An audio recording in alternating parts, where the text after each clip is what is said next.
MPSC करणारे सर्व विद्यार्थी, UPSC करणारे विद्यार्थी, सलर भरतीसाठी प्रयत्न आणि कष्ट करणारे सर्व विद्यार्थी, तसंच इथं उपस्थित असणारे सर्व शिक्षक, या ठिकाणी उपस्थित असणारे अनेक इंजिनियर, BA BCom MBA करून कुठंतरी हाताला काम मिळावं यासाठी प्रयत्न करणारे सर्व युवा वर्ग, तसंच MPSC समन्वय समिती, स्टुडंट राईट हेल्पिंग हँड, तसंच इथं उपस्थित असणारे वकील संघटना, ज्याच्यामध्ये आशिषजी देशमुख उपस्थित असणारे शीख समाज संघटना, ग्रंथालय संघटना, उमेशजी पाटील, राज राजापूरकर, पंकज नाना, रवीजी वरपे, तसंच ज्यांचा आदर आणि अभिमान आपल्या सर्वांना आहे असे अधिकारी प्रांजल भाऊ चोपडे, प्रतीकजी सिनारे, स्नेहाताई पवार, श्रवण भाऊ गांजे, तसंच गौरीताई जगदाळे, निखिलजी पाटील, तसंच सरोदे ताई, तसंच ऋतिका सरोदे, ज्यांनी छत्रपती अवॉर्ड आत्ता आपल्या सर्वांना ज्यांचा अभिमान आहे असं त्यांनी अवॉर्ड जिंकलं, तसेच सुनील भाऊ जगताप, उपस्थित असणारे सर्वच पदाधिकारी, कार्यकर्ते, सामाजिक कार्यकर्ते, युवांसाठी झटणारे सर्व सामाजिक कार्यकर्ते, युवांचे सर्व पालक, उपस्थित असणारे विविध शैक्षणिक, सामाजिक, विविध भागामध्ये काम करणारे सर्वच मान्यवर, तसंच इथं उपस्थित असणारे माझ्या कुटुंबियातले सर्व कुटुंबीय, ज्याच्यामध्ये माझे आई वडील असतील, सासू सासरे असतील, पत्नी असेल, तसंच आपण सर्वजण म्हणजे महाराष्ट्र जो आपल्या सर्वांचाच एक मोठं कुटुंब आहे, महाराष्ट्राची तमाम जनता, युवा वर्ग यांना मनापासून मी नमस्कार करतो. आदरणीय पवार साहेबांना मला सांगायला आवडेल की साहेब, एक आशीर्वाद यात्रा आपण पुण्यामध्ये काढावी असं म्हणणं युवांचंच होतं.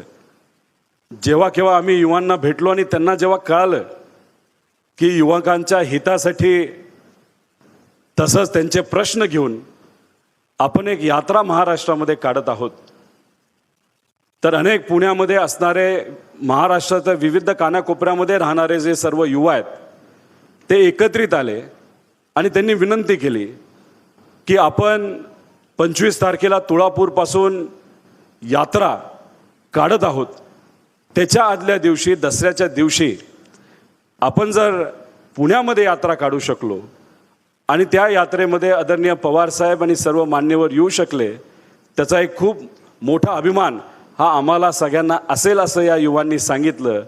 आणि जेव्हा ही गोष्ट आदरणीय पवारसाहेब आपल्याला सांगितली, तुम्हाला 1 सेकंदसुद्धा नाही लागला हो म्हणण्यासाठी, कारण शेवटी युवांचे प्रश्न हे तुमच्यासाठी अतिशय मनाजवळचे आहेत आणि महत्त्वपूर्ण आहेत. ह्या यात्रेला गर्दी करण्यासाठी आम्ही कुठेही प्रयत्न केला नाही, फक्त युवांमध्ये गेलो, चर्चा केली, विनंती केली, तसंच पदाधिकाऱ्यांची चर्चा केली आणि त्या विनंतीला मान देऊन एवढ्या मोठ्या संख्येने हा सर्व युवा वर्ग इथं आलेला आहे. दसऱ्याचा दिवस आपण का साजरा करतो? आपण नेहमी हेच बोलत आलेलो आहे की अन्यायाच्या विरोधात न्यायाची भूमिका, तसंच असत्याच्या विरोधात सत्य. आज अन्याय काय आहे? आपल्या हातामध्ये डिग्री आहे पण हाताला काम नाही. आज आपण सर्वजण स्पर्धा परीक्षेसाठी प्रयत्न करतोय पण ॲड निघत नाहीत, याला आपण अन्याय म्हणतो. जेव्हा आपण प्रयत्न करतो, पेपर देतो, त्याच दिवशी आपल्याला कळतं की पेपर फुटला आहे, याला आपण अन्याय म्हणतो. आपले आईवडील कमी शिकलेले असले तरी कष्ट करून, स्वतःचं स्वप्न मारून आपल्या मुलामुलींना ते शिकवतात, डिग्री नाही तर डबल ग्रॅज्युएट करतात आणि एवढं करून सुद्धा त्या मुलामुलींच्या हाताला काम मिळत नाही, ह्याला आपण अन्याय म्हणतो. आज ग्रामीण भागामध्ये आणि खास करून 10 जिल्ह्यामध्ये आजच्या काळामध्ये दुष्काळ आहे. शेतकरी आज अडचणीत आहे, कष्टकरी अडचणीत आहे, पण त्याबाबत कुणीही आज चर्चा करत नाही, ह्याला म्हणतो आपण अन्याय. जेव्हा आपण युवकांच्या बाबतीतला विषय अधिवेशनामध्ये मांडतो तेव्हा आपल्याला असं म्हणलं जातं की आजची युवा पिढी सिरियस नाही. जेव्हा केव्हा आपण स्वतः उपोषण करतो, आंदोलन करतो, आपल्याला शब्द दिले जातात की पुढच्या 15 दिवसात, पुढच्या 10 दिवसामध्ये, नाही तर दसऱ्याच्या दिवशी तुम्हाला गोड बातमी मिळेल.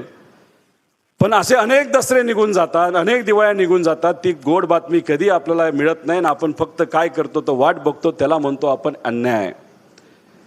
पण एवढे मोठे अन्याय जर आपल्यावर होत असतील त्याला एकच उत्तर आहे, ते म्हणजे संघर्ष. आणि तो संघर्ष आपल्या सर्वांना करावा लागेल.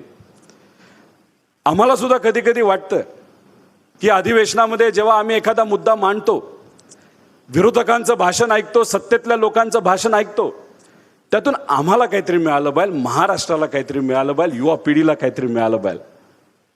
पण मी तुम्हाला सांगतो, माझ्याबरोबर अनेक युवा आमदार आहेत आणि काही सिनियर सुद्धा आमदार आहेत.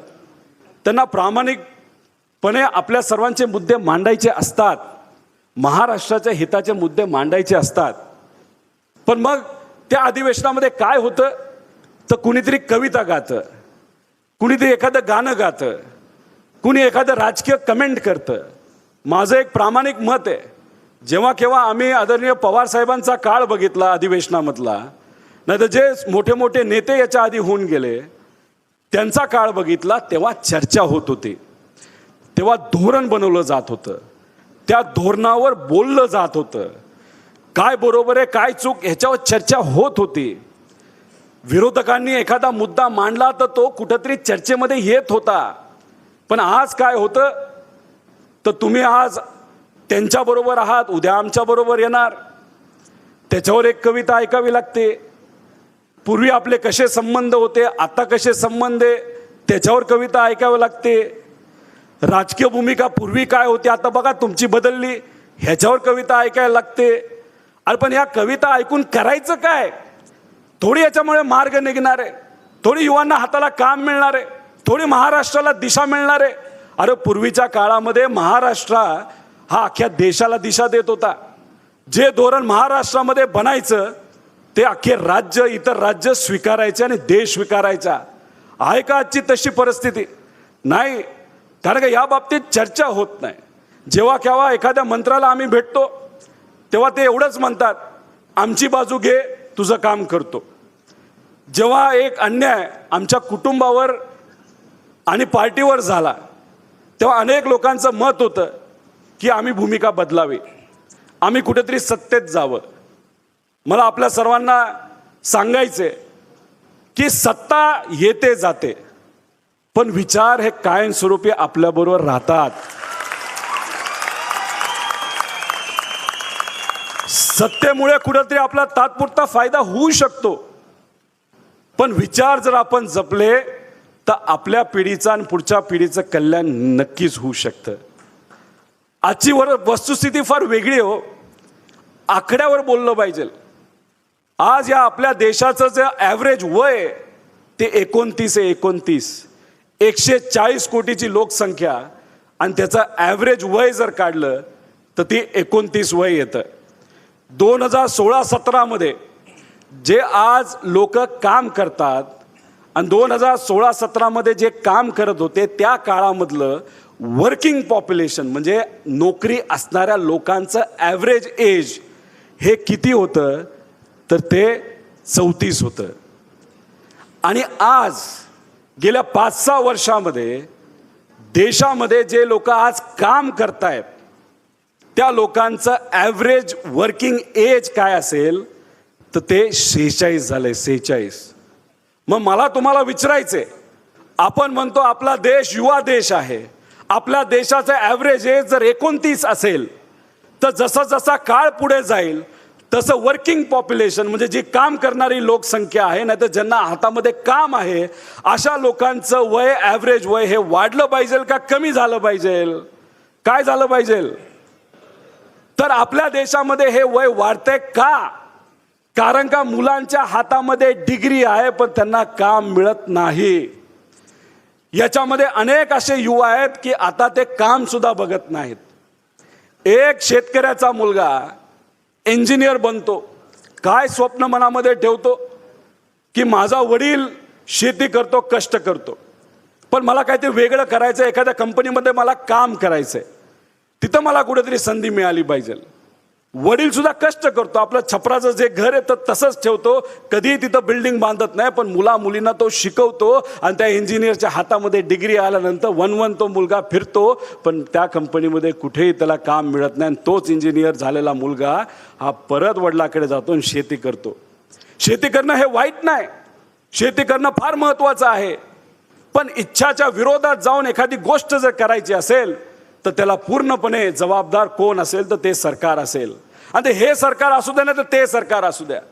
काही लोकांना आम्ही भेटतो, रिक्षा चालकाच्या मुलांना भेटतो, मुलींना भेटतो, जेव्हा त्यांना शिकवलं जातं त्या प्रामाणिक वडिलांची, आई वडिलांची इच्छा काय असते की आज आपण रिक्षा चालवतो, रिक्षा चालवत चालवत कसं तरी आपली मुलं आज शिकलेली आहेत, पण आमची पुढची पिढीला काहीतरी वेगळं केलं पाहिजे, पण तसं होताना दिसत नाही.